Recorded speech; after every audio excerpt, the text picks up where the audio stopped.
ನಮಸ್ತೆ. ನಮ್ಮ ಕುಟುಂಬ ಕನ್ನಡ ಬ್ಲಾಗ್ಸ್ಗೆ ತಮ್ಮೆಲ್ಲರಿಗೂ ಸ್ವಾಗತ. ನಾನು ನಿಮ್ಮ ಪ್ರೀತಿಯ ಕನ್ನಡತಿ ಭಾಗ್ಯ.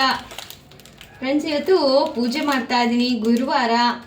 ತುಂಬ ಜನ ನನಗೆ ಡಿ ಎಮ್ ಮಾಡಿ ಕೇಳ್ತಾ ಇದ್ದಂತಹ ವಿಚಾರ ಏನಪ್ಪ ಅಂತಂದರೆ, ಯಾಕೆ ನೀವು ಪೂಜೆ ವಿಡಿಯೋ ಅಪ್ಲೋಡ್ ಮಾಡ್ತಾ ಇಲ್ಲ ಅಂತ ಹೇಳಿ.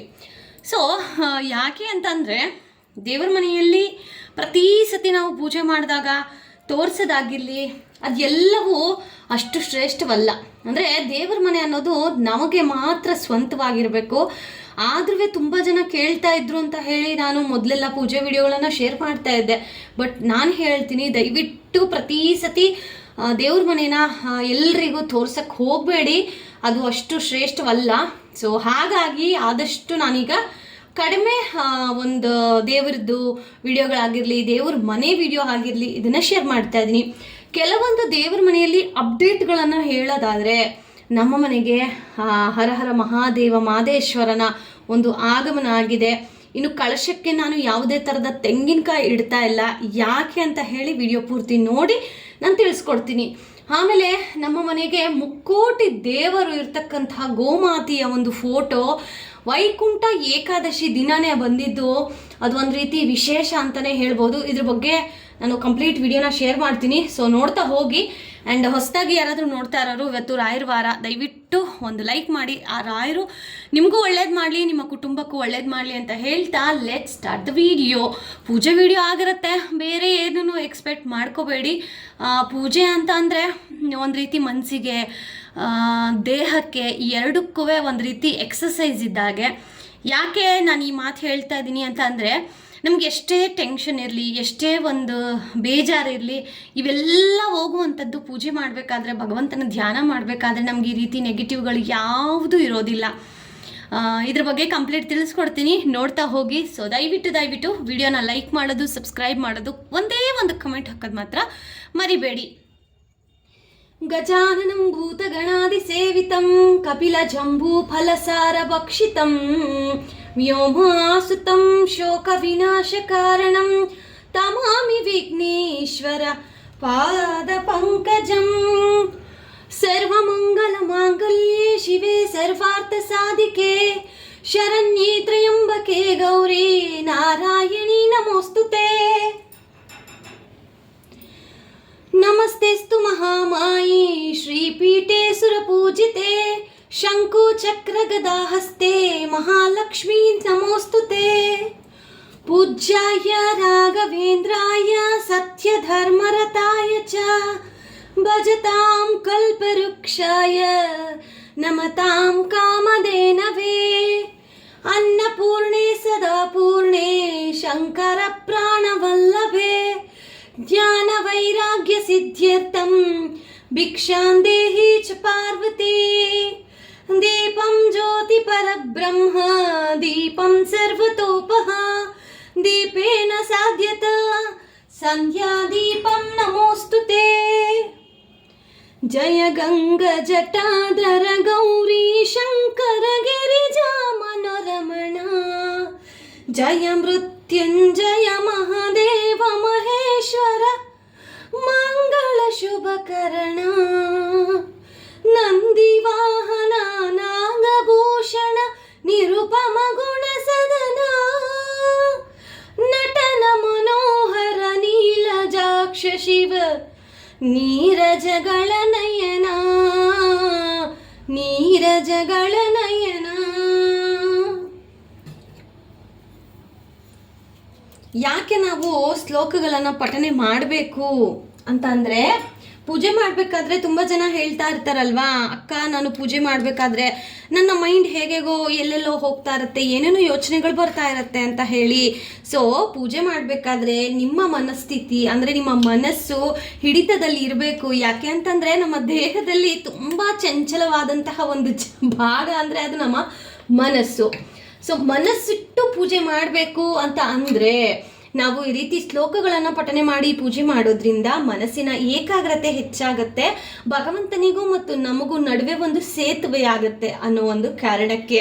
ಸೊ ಈಗ ಇಲ್ಲಿ ಪೂಜೆ ಆಯಿತು, ಹೊಸಲು ಪೂಜೆ ಮಾಡಿ ಬಂದು ಆಮೇಲೆ ನಾನು ವ್ಲಾಗನ್ನು ಕಂಟಿನ್ಯೂ ಮಾಡ್ತೀನಿ.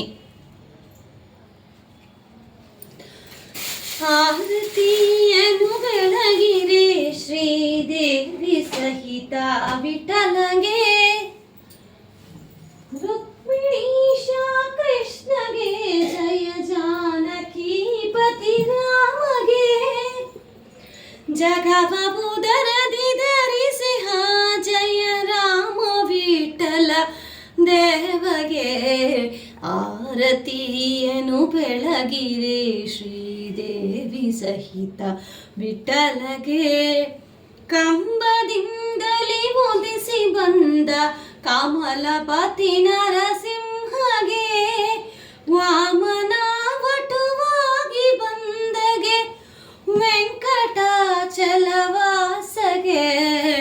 ಆರತಿಯನ್ನು ಬೆಳಗಿರೆ ಶ್ರೀದೇವಿ ಸಹಿತ ವಿಠಲಗೆ, ರುಕ್ಮಿಣೀಶ ಕೃಷ್ಣಗೆ, ಜಯ ಜಾನಕಿ ಪತಿ ರಾಮಗೆ, ಜಗವ ಉದರದಿ ಧರಿಸಿಹ ಜಯ ರಾಮ ವಿಠಲ ದೇವಗೆ, ಆರತಿಯನ್ನು ಬೆಳಗಿರೆ ಶ್ರೀದೇವಿ ಸಹಿತ ವಿಠಲಗೆ, ಶ್ರೀದೇವಿ ಸಹಿತ ವಿಠಲಗೆ.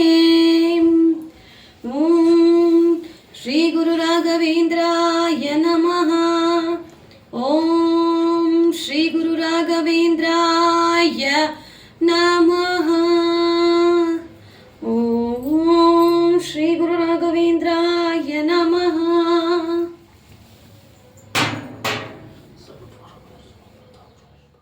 Hi friends, welcome back. So ಆಗ್ಲೇ ಹೇಳ್ತಾ ಇದ್ದ ಡೀಟೇಲ್ ಆಗಿ ವಿಡಿಯೋನ ಶೇರ್ ಮಾಡ್ತೀನಿ ಅಂತ ಹೇಳಿ, ಗುರುವಾರ ಅನ್ನೋದು ರಾಯರ ಮಕ್ಕಳಿಗೆ ಎಷ್ಟು ವಿಶೇಷ ಅಂತ ಹೇಳಿ ನಾವೇನು ಸಪರೇಟ್ ಆಗಿ ಹೇಳುವಂತಹ ಅವಶ್ಯಕತೆ ಇಲ್ಲ. ಬಟ್ ಸ್ಟಿಲ್ ಕೆಲವೊಬ್ಬರಿಗೆ ರಾಯರನ್ನ ಇನ್ನು ನಂಬಬೇಕು, ಪೂಜೆ ಮಾಡ್ಬೇಕು ಅಂತ ಅವ್ರಿಗೆ ಅನ್ನಿಸ್ತಾ ಇಲ್ಲ. ನಾನು ಇವತ್ತು ಒಂದು ಯೂಟ್ಯೂಬರ್ ಆಗಿ, ಕಂಟೆಂಟ್ ಕ್ರಿಯೇಟರ್ ಆಗಿ ನಾನು ಎಷ್ಟೋ ವಿಡಿಯೋಗಳಲ್ಲಿ ಶೇರ್ ಮಾಡಿದ್ದೀನಿ ರಾಯರ ಒಂದು ಪವಾಡಗಳ ಬಗ್ಗೆ, ರಾಯರ ಬಗ್ಗೆ, ರಾಯರ ಏಕಾದಶಿ ಪೂಜೆ ಬಗ್ಗೆ. ಇವೆಲ್ಲವನ್ನ ನೋಡಿ ಎಷ್ಟೋ ಜನ ರಾಯರನ್ನ ನಂಬಿದ್ದಾರೆ. ಇವತ್ತು ಗುರುವಾರ ಎಷ್ಟೊಂದ್ ಜನ ರಾಯರ ಮಠಕ್ಕೆ ಹೋಗಿದ್ದಾರೆ, ಪೂಜೆ ಮಾಡಿ ಅಲ್ಲಿಂದ ಫೋಟೋಸ್ ಎಲ್ಲ ಕಳಿಸ್ತಾ ಇರ್ತಾರೆ. ನನಗೆ ಖುಷಿ ಆಗತ್ತೆ. ಆ ರಾಯರು ನಮ್ಮ ಜೀವನಕ್ಕೆ ಹೇಗೆ ಪ್ರವೇಶ ಮಾಡಿದ್ರು, ನಿಮ್ ಜೀವನದಲ್ಲೂ ಹಾಗೆ ಪ್ರವೇಶ ಮಾಡ್ಲಿ.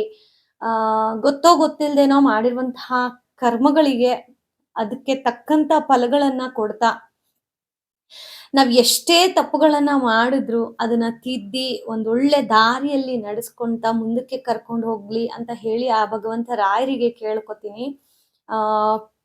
ಎಷ್ಟೋ ಜನಕ್ಕೆ, ನನಗೂ ಸೇರಿಸಿ, ರಾಯರ ಒಂದು ಆಗಮನ ಆಗೋಕ್ಕಿಂತ ಮುಂಚೆ ನಮ್ಗೆ ತುಂಬಾನೇ ನಾವು ಸಫರ್ ಆಗಿದೀವಿ. ಹೇಳ್ಕೊಳಕ್ ಆಗದೆ ಇರೋಂತಹ ಸ್ಟೇಜ್ಗಳು, ಅಂದ್ರೆ ಬೇಡಪ್ಪ ಜೀವನನೇ ಸಾಕು ಅಂತ ಹೇಳೋ ಒಂದು ಪದಗಳು ಸಹ ಅರ್ಥ ಮಾಡ್ಕೊಳ್ಳಿ, ಅಲ್ಲಿಗೆ ಇನ್ಯಾವ ಮಟ್ಟಿಗೆ ಅಂತ ಹೇಳಿ. ರಾಯರು ನನ್ನಪ್ಪ ಒಂದು ಸಾರಿ ನಮ್ಮ ಮನೆಗ್ ಬಂದ್ರು, ಅಲ್ಲಿಂದ ಇಲ್ಲಿವರೆಗೂ ಜೀವನ ತುಂಬಾ ಚೆನ್ನಾಗಿದೆ. ನಮ್ಮನ್ನ ಯಾರೆಲ್ಲ ತುಳಿಬೇಕು, ಇವ್ರು ಚೆನ್ನಾಗ್ ಆಗ್ಬಾರ್ದು ಅಂತ ಯೋಚನೆ ಏನು ಮಾಡೋದ್ ಬೇಡ, ಜಸ್ಟ್ ಯೋಚನೆ ಮಾಡಿದವ್ರಿಗೆ ನಮ್ಮ ಮುಂದೆನೆ ಭಗವಂತ ಅವ್ರಿಗೆ ಪಾಠ ಕಲ್ಸಿರೋದ್ ನಾನ್ ನೋಡಿದೀನಿ. ಮತ್ತೆ ಎಷ್ಟೊಂದ್ ಜನನ್ನ ನನ್ನ ಲೈಫಿಂದ ದೂರ ಇಟ್ಬಿಟ್ಟಿದೀನಿ. ಇವತ್ ನಾವು ಚೆನ್ನಾಗಿದ್ದೀವಿ. ನಮ್ಮ ಹಿತವನ್ನ ಯಾರು ಬಯಸ್ತಾರೋ ಅಂತವ್ರನ್ನ ನಮ್ ಬೆನ್ನಿಗೆ ಹಾಕೊಂಡ್ಬೇಕಂದ್ರೆ ನಾವ್ ಯುದ್ಧ ಅಲ್ಲ, ಇಡೀ ಪ್ರಪಂಚನ ಗೆಲ್ಬಹುದು. ಆದ್ರೆ ಹಿತಶತ್ರುಗಳನ್ನ ನಮ್ಮ ಬೆನ್ನ ಹಿಂದೆ ಹಾಕೊಂಡು ಹೋದ್ರೆ ನಮ್ಮ ಸಕ್ಸಸ್ಗಿಂತ ನಮ್ಮ ಒಂದು ಕೆಳಗ್ ಬಿದ್ರೆ ಸಾಕಪ್ಪ ಅಂತ ಕಾಯ್ತಾ ಇರುವಂತಹ ಜನಗಳ ಮಧ್ಯೆ ನಾವು ಅವ್ರನ್ನ ಕರ್ಕೊಂಡು ಹೋಗೋದು ಆಗತ್ತಾ? ಆಗದೆ ಇರೋ ಮಾತು. ಸೊ ಯಾವಾಗ ನಿಮ್ಗೆ ನಮ್ಮವ್ರು ಯಾರು ಬೇರೆಯವ್ರು ಯಾರು ಗೊತ್ತಾಗತ್ತೆ ಗೊತ್ತಾ? ರಾಯರು ನಿಮ್ ಮನೆಗ್ ಬಂದಾಗ. ಫಸ್ಟ್ಗೆ ಯಾರೆಲ್ಲ ನಾನೀಗ ದೂರ ಇಟ್ಟಿದ್ದೀನೋ ಅವರೆಲ್ಲ ಚೆನ್ನಾಗೇ ಇದ್ರು ನನ್ನ ಹತ್ರ, ರಾಯರ್ ಫೋಟೋ ಬರೋಕ್ಕಿಂತ ಮುಂಚೆ.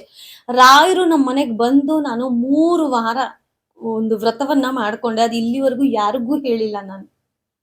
ಸೊ ಆ ಒಂದು ವ್ರತವನ್ನ ಮಾಡಿದೆ 3 ವಾರಗಳ ನಂತರ. ಅದಾದ್ಮೇಲೆ ಎಷ್ಟೋ ಮಟ್ಟಿಗೆ ನಮ್ಗೆ ಮನ್ಸಲ್ಲಿ ಸಮಾಧಾನ ಆಗಿರಬಹುದು, ನಮ್ಗೆ ಆ ತರ ಥಾಟ್ಗಳು ಬರದೇ ನಿಂತೋಯ್ತು. ಈ ಮನೆ ನಮ್ಮ ಅತ್ತೆಯವರ ಕನಸು, ಈ ಮನೆಗೆ ನನ್ನ ಗಂಡನ ಶ್ರಮ, ಈ ಮನೇಲಿ ನಮ್ಗೆ ಇರ್ದೇ ಇರೋ ತರ ಮಾಡ್ಬೇಕು ಅಂತ ಹೇಳಿ ಏನೇನೋ ಪ್ರಯತ್ನಗಳೆಲ್ಲ ನಡೀತು. ಇರ್ಬಾರ್ದು ಈ ಮನೇಲಿ ಇವ್ರು, ಹೋಗ್ಲಿ ಎಲ್ಲಾದ್ರೂ ನಮ್ಗೆ ಇದ್ ಜಾಗ ಸಿಗುತ್ತೆ, ಇದೇ ತರನೇ ಗೈಸ್. ಬಟ್ ರಾಯರ್ ನಮ್ ಕೈ ಬಿಡ್ಲಿಲ್ಲ. ಇವತ್ತು ನಾನು ಗಟ್ಟಿಯಾಗಿ ನಿಂತೆ. ತುಂಬಾ ಜನ ಆಡ್ಕೊಂಡ್ರು ಬಿಡಿ, ಅದು ಬೇರೆ ವಿಚಾರ. ರಾಯರನ್ನ ನಂಬಿ ನಾನು ಈ ಸ್ಥಳದಲ್ಲಿ ನೆಲೆ ಊರ್ದೆ. ಇಲ್ಲ, ನಾನು ಇದ್ದೇ ಮನೇಲಿ ಇದ್ದು ಛಲ ನಾನು ಸಾಧಿಸ್ಬೇಕು ಅಂತ. ನನಗೆ ಬೇಗ ಬರೋದು ಹಠ ಮತ್ತೆ ಕೋಪ. ಹಠಕ್ಕೆ ಒಂದ್ಸರಿ ಬಿದ್ರೆ ನಾನು ಆ ಕೆಲ್ಸ ನಾನು ಕಂಪ್ಲೀಟ್ ಆಗೋವರೆಗೂ ನಾನು ಬಿಡೋದಿಲ್ಲ. ಒಳ್ಳೆ ರೀತಿಯಲ್ಲಿ ಫೈಟ್ ಮಾಡೋಣ. ಫೈಟ್ ಮಾಡಕ್ಕೆ ನಾನು ಭಗವಂತನ ಕೇಳ್ಕೊಳ್ಳೋದಷ್ಟೇ. ಇವತ್ತೊಂದು ಪೋಸ್ಟ್ ಹಾಕಿದೆ ಗುರುವಾರ ಬೆಳಗ್ಗೆ. ಕಷ್ಟಗಳನ್ನ ಕೊಡ್ಬೇಡ ಅಂತ ಹೇಳೋದಿಲ್ಲ ಭಗವಂತ, ಕಷ್ಟಗಳನ್ನ ಕೊಡ್ಬೇಡ ಅಂತ ನಾ ಹೇಳೋದಿಲ್ಲ. ಇದು ಮನುಷ್ಯ ಜನ್ಮ, ಎಲ್ಲವನ್ನ ಅನುಭವಿಸ್ಬೇಕು, ಎಲ್ಲವನ್ನ ನಾವು ಮೆಟ್ಟಿ ನಿಂತು ನಿಲ್ಬೇಕು, ಎಲ್ಲವನ್ನ ಅನುಭವಿಸ್ಬೇಕು.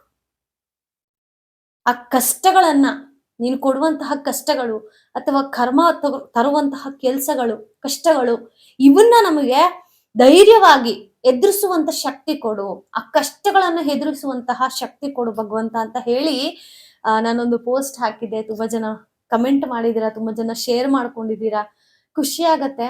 ನಾನು ಅನ್ನೋದು ಜನಗಳ ಮೇಲೆ ನಂಬಿಕೆ ಇಡಬೇಡಿ, ಭಗವಂತನ ಮೇಲೆ ನಂಬಿಕೆ ಇಡಿ. ಏನೇ ಆಗ್ಲಿ ರಾಯರಿದ್ದಾರೆ, ಮುಂದಕ್ಕೆ ಹೋಗೋಣ ಇಷ್ಟೇ. ಆಗ ನೋಡಿ ಜೀವನ ತುಂಬಾ ಚೆನ್ನಾಗಿರುತ್ತೆ. ನಾನು ನಮ್ಮ ಮನೆಗೆ ಏಕಾದಶಿ ದಿನ ಫೋಟೋ ಬಂತು ಅಂತ ಹೇಳಿದೆ. ಅದಕ್ಕೆ ತುಂಬಾ ಜನ ಹೇಗ್ ಬಂತು, ನೀವೇ ತಗೊಂಬಂದಿದ್ದೀರಾ ಅಲ್ವಾ? ನಾನ್ ತಂದಿದ್ರೆ ನಾನು ಆ ಮಾತು ಹೇಳ್ತಾನೆ ಇರ್ಲಿಲ್ಲ. ನನಗೆ ತುಂಬಾ ಹತ್ರವಾದವರು, ನನ್ನ ಜೀವನಕ್ಕೂ ನಮ್ಮ ಲೈಫ್ ತುಂಬಾ ಹತ್ರ ಆದವರು ನಂಗೆ ಅದನ್ನ ಗಿಫ್ಟ್ ಆಗಿ ಕೊಟ್ಟಿದ್ದು. ನಾನು ಎಲ್ಲೂ ಮೆನ್ಷನ್ ಮಾಡಿಲ್ಲ ಅದನ್ನ. ಸೊ ಅವ್ರು ಒಳ್ಳೆ ಮನ್ಸಿಂದ ನಮಗ್ ಕೊಟ್ರು ಅಂತಂದ್ರೆ ನಮ್ಗೆ ಒಳ್ಳೇದೇ ಆಗತ್ತೆ. ಸೊ ನಂಗೆ ಎಲ್ಲಾ ಕಡೆ ಹೋದಾಗೆಲ್ಲ ನಮ್ ಸಬ್ಸ್ಕ್ರೈಬರ್ಸ್ ತುಂಬಾ ಜನ ಸಿಗ್ತಾ ಇರ್ತಾರೆ.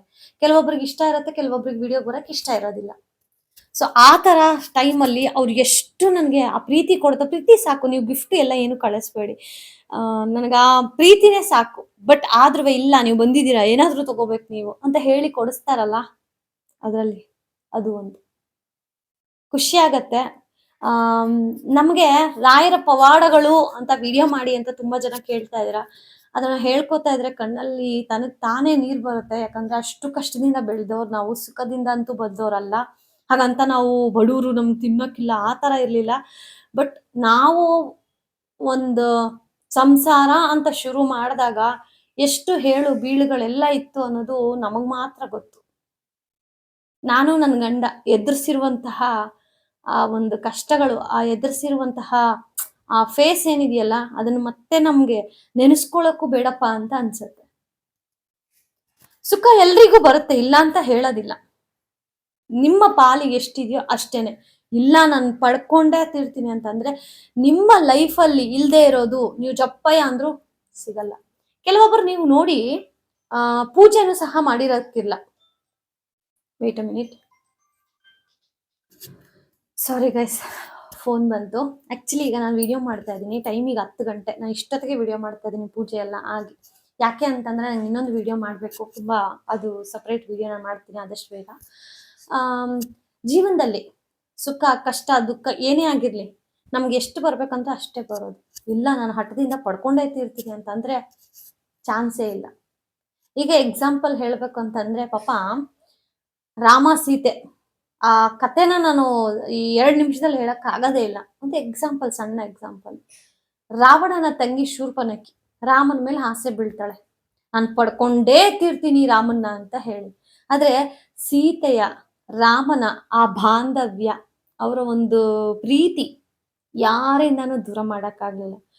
ಬದ್ಲಿಗೆ ಶೂರ್ಪನಖಿನೇ ಪಾಪ ತನ್ನ ಮೂಗುನು ಕಳ್ಕೊಂಡ್ಲು, ತಾನು ಪ್ರೀತಿಸದಂತಹ ರಾಮನನ್ನು ಅವಳಿಂದ ದೂರ ಮಾಡ್ಕೊಂಡ್ಲು.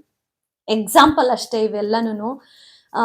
ಅದೇ ಹೇಳೋದು, ನಮಗೆ ಸಿಗಲ್ಲ ಅಂತ ಒಂದ್ಸತಿ ಗೊತ್ತಾದ್ಮೇಲೆ ನಾವ್ ಎಷ್ಟೇ ತಿಪ್ಪರ್ಲಾಗ ಹಾಕಿದ್ರು ಸಿಗೋದಿಲ್ಲ. ಬಟ್ ಪಡ್ಕೊಳ್ಳೇಬೇಕು ಅನ್ನೋ ಛಲ ಇದ್ರೆ ಅದಕ್ಕೆ ಒಂದು ಸೇತುವೆಯಾಗಿ ನಿಲ್ಲೋದು ನಮ್ಮ ರಾಯರು. ಸೊ ಅವ್ರ ಮುಖಾಂತರ ನಾವು ಮಾಡ್ಕೊಳ್ಳೋದಾದ್ರೆ ಖಂಡಿತ ಆಗತ್ತೆ. ದಯವಿಟ್ಟು ತುಂಬಾ ಕಷ್ಟ ಇದೆ ನಮ್ಗೆ, ಮ್ಯಾನಿಫೆಸ್ಟೇಷನ್ ಬಗ್ಗೆ ಎಲ್ಲ ಹೇಳ್ಕೊಡಿ ಅಂತ ಕೇಳ್ತಾ ಇರ್ತೀರಲ್ಲ, ನಿಮ್ಮ ಲೈಫಲ್ಲಿ ಬೆಸ್ಟ್ ಥಿಂಗ್ ಏನ್ ಮಾಡ್ಬೋದು ಅಂದ್ರೆ ರಾಯರ್ ಫೋಟೋ ತಗೊಂಬಂದು ಮನೇಲಿ ಇಟ್ಕೊಂಡು ಪೂಜೆ ಮಾಡಿ. ನಿಮ್ ಮನೇಲಿ ಒಂದೊಂದೇ ಸ್ಟಾರ್ಟಿಂಗ್ ಮೊದಲು ರಾಯರು ಪರೀಕ್ಷೆ ಮಾಡಕ್ಕೆ ತುಂಬಾ ಕಷ್ಟಗಳನ್ನ ಕೊಡ್ತಾರೆ. ಕಷ್ಟಗಳು ಆದ್ಮೇಲೆ ಬರುತ್ತೆ ನೋಡಿ ನಿಮಗೆ ವಾಪಸ್ ನಿಮ್ ಹಿಂದೆ ತಿರುಗಿ ನೋಡೋ ತರ, ಸಾರಿ, ನೋಡದೆ ಇರೋ ತರ ಮಾಡ್ತಾರೆ ನಮ್ ರಾಯರು. ನಂಬಿಕೆ ಇದ್ರೆ ಮಾತ್ರ ಮಾಡಿ, ಇಲ್ಲಾಂದ್ರೆ ಬೇಡ. ಸೊ ಇವತ್ತು ಗುರುವಾರ ಬೆಳಗ್ಗೆನೆ ಈ ವಿಡಿಯೋನ ಶೂಟ್ ಮಾಡ್ತಾ ಇದೀನಿ, ಸಾಯಂಕಾಲನೇ ಅಪ್ಲೋಡ್ ಮಾಡೋಣ ಅಂತ ಅನ್ಕೊಂಡಿದೀನಿ. ನೋಡೋಣ. ಇದೊಂದು ಸ್ಮಾಲ್ ವಿಡಿಯೋ ಆಗಿರಬಹುದು, ಕೆಲವೊಬ್ಬರಿಗೆ ಇದೊಂದು ಮೋಟಿವೇಶನ್ ಆಗಿ ತಿಳ್ಕೊಳ್ಳಿ, ತಗೊಳ್ಳಿ. ಸ್ವಲ್ಪನಾದ್ರೂ ಸ್ವಲ್ಪ ಆದ್ರೂ ಸ್ವಲ್ಪ, ಇದು ನನ್ನ ರಿಕ್ವೆಸ್ಟ್ ಅಂತ ಅನ್ಕೊಳ್ಳಿ. ದೈವಿಕ ಭಕ್ತಿ ಕಡೆಗೆ ಮನಸ್ಸನ್ನ ಆದಷ್ಟು ಏಕಾಗ್ರತೆಗೊಳಿಸಿ ಮನಸ್ಸನ್ನ ಪೂಜೆಗೆ ಇಡಿ ಅಂತ ಹೇಳಕ್ ಇಷ್ಟಪಡ್ತೀನಿ. ಸೊ ಹೋಪ್ ಇವತ್ತಿನ ವಿಡಿಯೋ, ಇವತ್ತು ನಾನು ಶೇರ್ ಮಾಡಿದಂತಹ ಮಾತುಗಳು ನಿಮ್ಗೆ ಇಷ್ಟ ಆಗಿರಬಹುದು. ಸೊ ದಯವಿಟ್ಟು ಇಷ್ಟ ಆದ್ರೆ ಲೈಕ್ ಮಾಡಿ, ಓಂ ಶ್ರೀ ರಾಘವೇಂದ್ರಾಯ ನಮಃ ಅಂತ ಹೇಳಿ ರಾಯರನ್ನ ನೆನಪು ಮಾಡ್ಕೋತಾ ಒಂದು ಕಮೆಂಟ್ ಹಾಕಿ. ರಾಯರಿದ್ದಾರೆ, ರಾಯರು ನಿಮ್ಮೆಲ್ರಿಗೂ ಒಳ್ಳೇದ್ ಮಾಡ್ಲಿ, ಹಾಗೆ ನಮ್ಗೂ ಒಳ್ಳೇದ್ ಮಾಡ್ಲಿ. ನಮ್ಮ ಕುಟುಂಬ ಕನ್ನಡ ಬ್ಲಾಗ್ಸ್ ಅಲ್ಲಿ ಪ್ರತಿಯೊಬ್ಬರಿಗೂ ಆ ರಾಯರ ಆಶೀರ್ವಾದ ಇರ್ಬೇಕು ಅಂತ ನಾವು ಪೂಜೆ ಮಾಡಿದಾಗ ಎಲ್ಲ ಕೇಳ್ಕೊತೀನಿ. ಬಿಕಾಸ್ ನೀವೆಲ್ಲ ಫ್ಯಾಮಿಲಿ ನನಗೆ. ನಾವಿರೋದು 3 ಜನ, ಬಟ್ ನನ್ನ ಫ್ಯಾಮಿಲಿ 15,000ಕ್ಕೂ ಹೆಚ್ಚು ಜನ. ಸೊ ಹಾಗಾಗಿ thank you so much for watching friends. Lots of love. Bye bye.